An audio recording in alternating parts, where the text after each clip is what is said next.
Well, good afternoon, everyone. Thank you very much for joining us here this afternoon in the Oval Office. Before I begin, and I'm going to talk a little bit about what we talked about yesterday about our education plan, kind of break down where we're going to, how we're going to implement this program. I want to speak briefly about the downing of the U.S. helicopter uh, last night over in the Middle East. I'm pleased to report the crew of the U.S. military helicopter downed last night has been safely recovered and is now in American custody. They are in American hands and doing quite well, I understand. Our thoughts and prayers are with the service members and their families throughout this ordeal. I want to thank the dedicated teams involved in the recovery operation for their professionalism, courage, and swift action. They represent the very best of our armed forces, and I sincerely mean that. This incident highlights the persistent tensions in the region. The United States does not seek conflict. This administration does not seek conflict. This administration has and will continue to consistently pursue diplomacy to reduce tensions and prevent broader escalation. However, make no mistake, we will not tolerate attacks on our forces or threats to American lives, period. I directed our national security team to continue providing me with all the available facts and options. We will take appropriate measures to protect our personnel and interest while keeping the door open to serious diplomatic engagement that serves American security. To the men and women of our armed forces and their families, your safety and success remain my highest priority. America stands with you, as always. And that's my remarks on that. I just want to say that, again, we pursued for the longest time a diplomatic way to go about doing this. And we don't seek to have any kind of military conflict with anyone. But again, like I said, make no mistake, if the conflict comes to us under my administration, we will answer. I did come here today, though, to talk about, again, some more about back to basics, about how we're going to fund the initiative that we launched yesterday. And I want to tell you, we're really serious about this. So, like I said yesterday, it's been tried many times. This started back, I want to say, back with President Johnson back in the 1960s. When he approved the Education Standards Act and got standardized testing and started into our schools. So we're gonna carry on with that. Let me kind of go over some of the things we're going to do in this. One of the things is our teacher retention strategy. The core components of this is a $500 million immediate retention grant, and that's already been announced. It was announced earlier for high need suburban and rural districts to provide immediate bonuses. I think that's one thing that will keep our teachers in the classroom is to, one, show that we care about them, and two, that we support them. I mean, and I think these retention bonuses will help.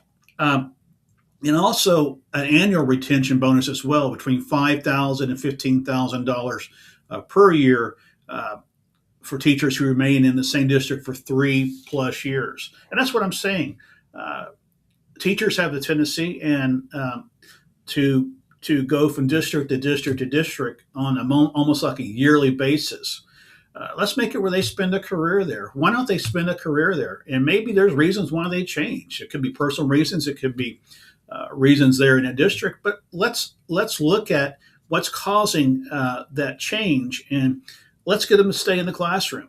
And I want to expand loan forgiveness up to $50,000 for teachers serving 5 years in priority districts. Again, that's our suburban districts.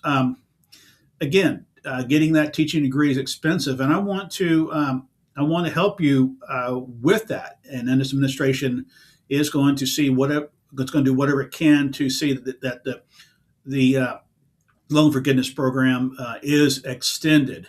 We're going to also work on mandatory mentoring programs.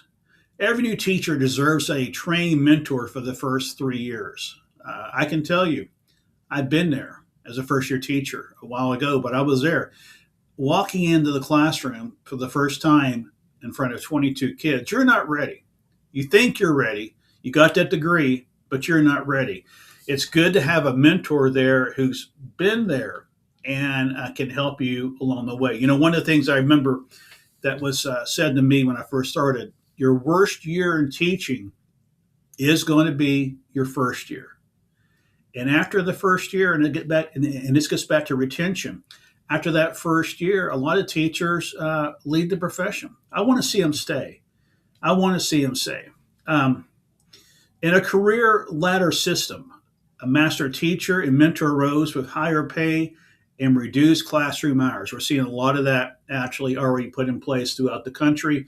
I want to see that expanded. And I want to see workload reduction and respect initiatives. And that comes down to reduce administrative burdens, streamline paperwork and reporting requirements. There's too much paperwork in education.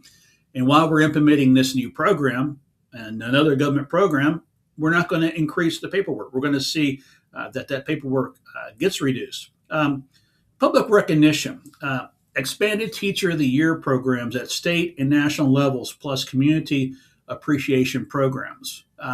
I want to see teachers recognized. Teachers do a lot of work. Just ask the First Lady, ask Andrea.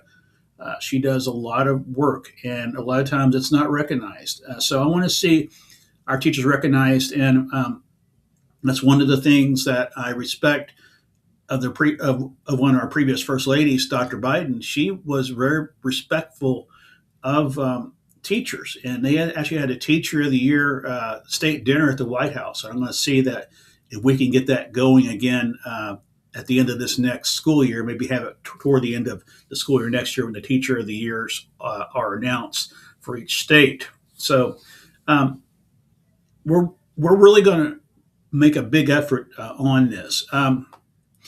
And one of the things we're looking at as far as the timelines is this. 2026, we're going to put in right now $500 million in grants distributed and first retention bonuses paid. So we're going to pay out $500 million this school year. Under my administration, we would do that. In the 27-28 school year, under my administration, there'll be a full rollout of mentoring, career ladders, and workload reduction. So we've got about a year or so to work on this. And so, and again, we'll be making adjustments based on data with public reporting as well. One of the outcomes that, and we talked a lot about this, Dr. Gonzalez and I, when I first talked to her about becoming a Secretary of Education, one of the things I really asked her about was what we could do for teacher turnover. And she thinks that we can reduce teacher turnover by 40% in targeted districts and save billions of dollars in recruitment and training costs over time, and just improve student outcomes through more experienced, stable teaching staffs. Because that's the hardest thing, I think, is when you get moved from teacher to teacher. It's hard to get back, or get to know that new teacher and get to know their system.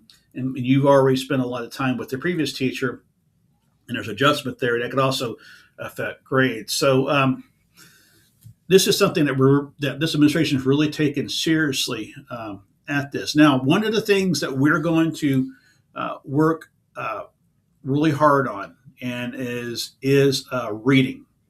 We're going to really work on our reading scores throughout our country. The reading scores are troublesome in some respect. Right now, we're in the middle, or actually not the middle, we're actually at the beginning of summer vacation. And so a lot of times our students aren't home reading. I know back in my hometown in Texas, the mayor has a summer reading program. I like to see that established throughout the entire country, where students actually grab a book and read. All we're asking is you read 15 minutes every day.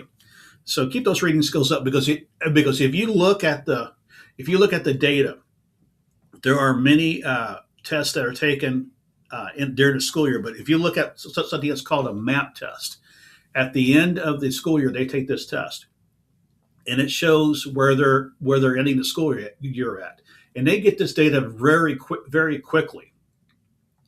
And then they come back in September or so. They'll take another test, the same type test, and you will see a drop in the students' reading scores.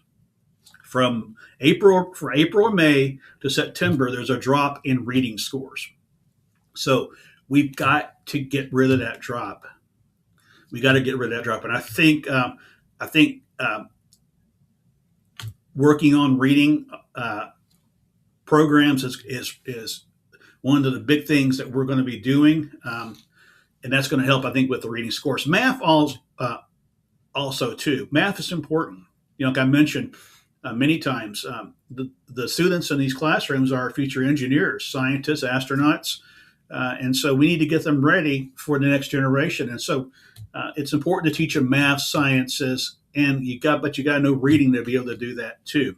So again, this is something that's not going to be done overnight. I'm not expecting instant success. We're talking about a 10-year, $1.72 trillion program. But I think in the end, you will see the results that we're looking for. That is very important to this nation, and that's what Back to Basics is about. But thank you guys very much for coming on. I appreciate your time, and looking forward to seeing you again soon. Thank you guys very much. Thank you.